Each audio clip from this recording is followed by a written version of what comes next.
The Calvinistic doctrine of sovereign election states that God, for the display of his own glory, has selected certain men and angels for everlasting life and certain men and angels for everlasting damnation, and neither group can do anything about their condition.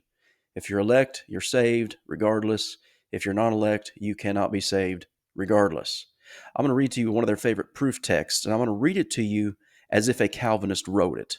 Ephesians 1, beginning in verse 4.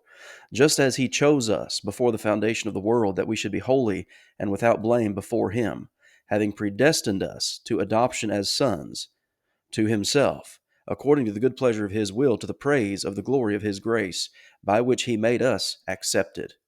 That's how a Calvinist has to interpret that verse. Now I want to read it to you like the Apostle Paul wrote it. Ephesians 1 4.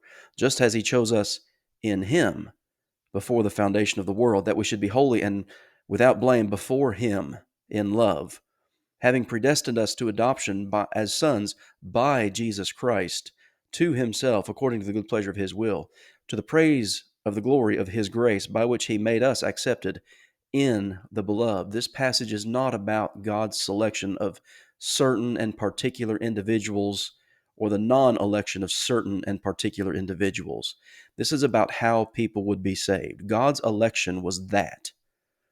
For God to choose certain individuals to be saved and certain to be lost would make God a respecter of persons. However, for God to say the saved are going to be saved in him, the saved are going to be saved by him and through him, that's no respect of persons. That's here's the location of salvation, and if you want to be one of the elect, that's where you have to be.